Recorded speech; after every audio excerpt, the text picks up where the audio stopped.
Let's go ahead and intro these players to the bottom right. Potentially the best Zerg player in the world for the team Startail. In the blue, it's Life.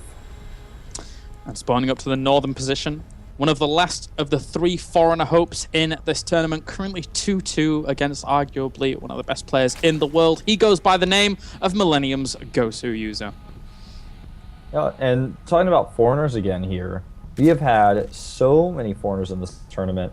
And even so, normally at this point of a tournament, a LAN big major tournament like IPL, MLG, IronSquid, one of these tournaments, usually you don't have this many foreigners at all in the round of 8. We have almost half foreigners in the round of 8, and that's actually insane.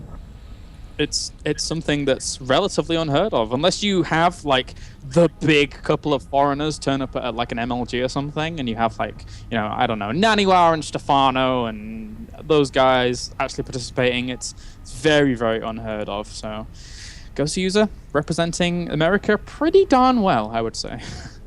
Yeah, he certainly is. I'm really impressed with this play so far. Really looking forward to Stefano playing later, obviously because he is actually a French player. This is a French tournament, so to see him be able to go to Paris and play in his hometown would be really awesome, especially for him, of course. We have a slight variation of builders here. Life goes hatchery first. Goswser with a pool first, but not a very early pool.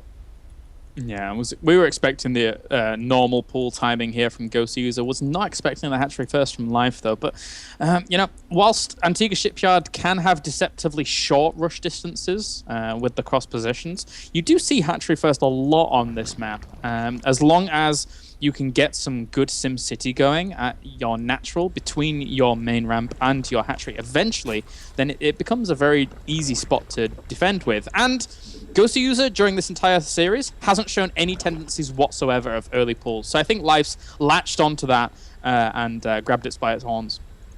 Yeah, great analysis of the situation. I'm with you on that because, I mean, if you look at this series going forward, Life doesn't have a lot of information about Goswser going into it because, I mean, I talked about this in the GSL a lot, but when it comes to preparing for an opponent who is a foreigner, as a Korean, if he's never played in the GSL, he's never played in Pro League, and he hasn't played in a top MLG, you're probably like, and I mean, not playing in the MLG, but being a top finisher there, yeah, Korean players are probably just not even going to take him seriously. It's hard to study him. And for Life, he's already found himself down in this series, but he's learned a lot already. And we're in the final game, so just going into this going, okay, no early pools, not even once, I think it makes sense for me to go hatch first.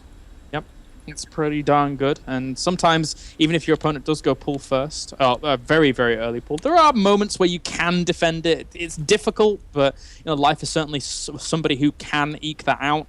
And for now, though, he's going for a Baning Nest once again at the 4:30 mark, so relatively early. We'll see if he wants to put on quite a bit of pressure with that, but still, I would assume that in the last game, 2-2, and with Goswser actually building a Spinecrawler in a great defensive position, then I don't think he should put on too much pressure. Yeah, I think this is just going to be a precautionary Bainley Nest. He's got that faster speed, as you mentioned, but he's just going to go into Lair again, I think. Mutalisk, you said you'd bet that day $9 on it, and I would too. But he hasn't added any additional gases just yet.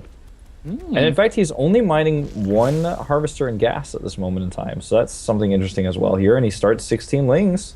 That is a lot. He's going to do it. I guess he is. This is going to be quite tense here for Goswser to actually deal with. He does have his Overlord's position to spot it as soon as it moves out of the map, but there's that point where, oh well, actually Life's going to go straight away. He's not going to wait for extra rounds of lings. I think if he'd have waited for maybe extra rounds, but there would have been Banelings, so he would have had to control it really well. It's a toss-up between whether you wait and allow your to have a few more Banelings, or you just go now and try and catch him without a few. Exactly, you're so right. It's always a tough choice you have to make, and Life has made his choice. This is a really tough map to defend against Baneling aggression because it's a little bit wide open. Once you get up that ramp, you have a lot of space to work with. Like you said, if you get the Spinecrawler and the Queens and the Choke, you pull your drones out, you're generally okay. And Life with two Banelings just in the mineral line denying his mining. That's actually really smart, but the Queens are going to chase him away. Yep, such an annoying... Oh, he wants to trap those Queens! He almost got them, but oh, the Banelings waddle in there, get a few Zerglings for their troubles. If he can get these 2 queens, that would be a big deal. He gets one of them, really be able to get a second one. The Zerglings are trying to find a little bit of an angle into there, but good zoning out by Goswser with those 2 Banelings, making sure he doesn't strike at that second queen. He needs to replenish those queens fast, because right now, Life does have that lava advantage. Yeah, a much bigger one, and in fact, Goswser is not getting his second queens out. There goes the Roach Warren down as well, and he takes out the next queen. This is looking worse and worse for Goswser, and here come the Banelings, a nice drone pull, but he does get several regardless. I take it back, those were not actually drones, those were wings that he killed. I really don't like the idea of this. Goswser is delaying his lair again. I think he's going to go Ling, Roach, Bane all in again against Life, who we predicted earlier was going to go Spire again because of how well it's worked out in the past. And he's going for it again. Oh, Goswser, are you really going to fall into this trap once again? Yeah, it's I have to say, with the amount of damage that Life did and the limiting of the production, killing those 2 queens, he knows Goswser's larva is going to be limited.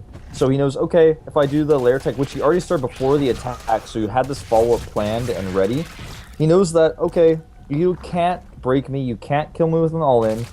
I'm going to get these Mews out, I'm going to control your third base again on a great map for it. Antigua Shipyard is so hard to defend against Mews on because there's so much creep spread you need to use to actually get queens over that third. Against Mulus, it's impossible to actually hold a third base if your lair is late.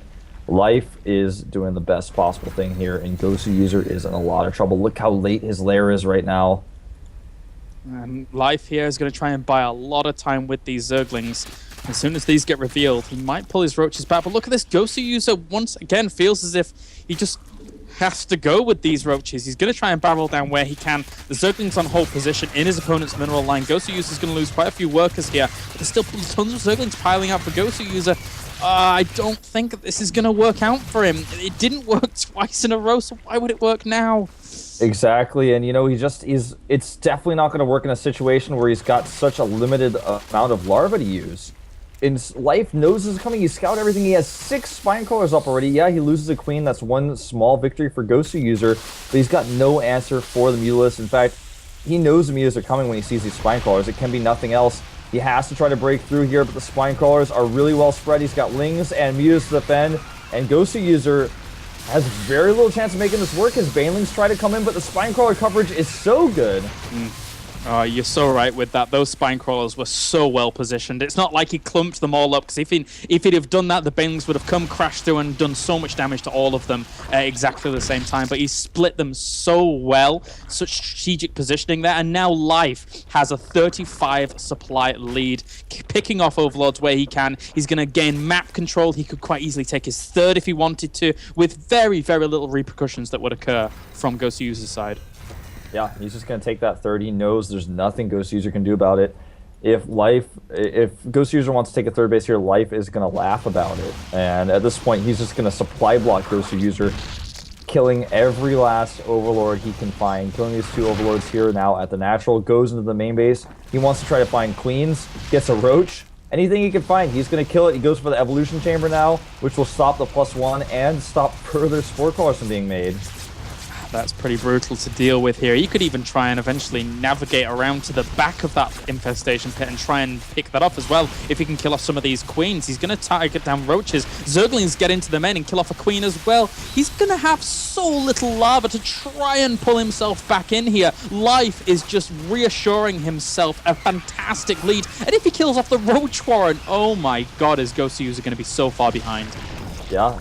Keep in mind, Life's third base is finishing up at home, and he can actually fight these Spore Crawlers if he really wants to. The Queen doesn't have enough energy for a transfuse. That's exactly what he's going to do. He fights the Spore number 1, and it goes for the Queen. He can kill drones. Goswser is going to have to type GG. He's waiting for those 3 infestors. He's hoping that they can get a good fungal, but look at the split from Life. It's way too good. That's ridiculous. Life here is just eking out every single advantage he can do. Even if a fungal landed, then it will be so cost inefficient in comparison to the actual expenses that Life has for this assault. Life is stellar. Even if Life had lost all of his Mulus somehow to fungals, and just let's say for the sake of argument, if the fungals didn't even cost energy and you just blew up all of the Mutas, Life would still have all the advantages with 3 bases, with all the drones. He's been able to build the spine crawlers. He could easily move over to his third to defend if he wanted to. Ghost User is hoping for a miracle right now, but at this point, he's 16 supply in the red, losing more overlords. The mutas are still on top of him. The drone count is 64 to 38. And that miracle is just going to be completely denied. The great thing that Life is doing here, and this is a stroke of genius. He has a small changeling in the middle of his opponent's map. He's diving in with the Mutalisks, and he always knows way in time where the infestors are to actually deal with it. So he can always keep diving in, doing a little bit of poking damage, whilst always knowing when the fungal will land, if it could ever land. Yeah, exactly. The Ghost User's infestor count is starting to get a little bit higher. He has 8 out. Life, on the other hand, is starting to catch up. And Ghost User's is making infestor after infestor. He's hoping he can build up an infestor count that allows him to hit maybe a push with infested Terrans. And he does catch those mutas now.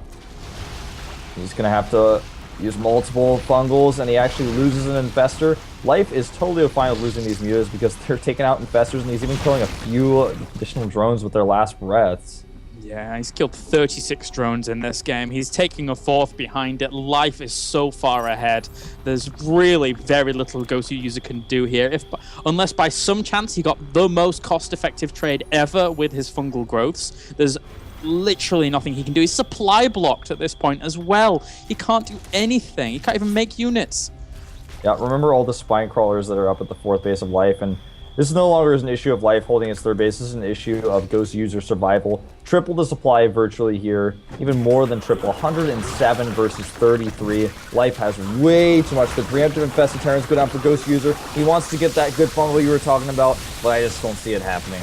No, the spine crawler goes down at the front of Ghost User's base here. Life is on the verge of taking this series. 100 supply up in his opponent. More infested Terrans go down along with fungals to try and hold back the assault of Life.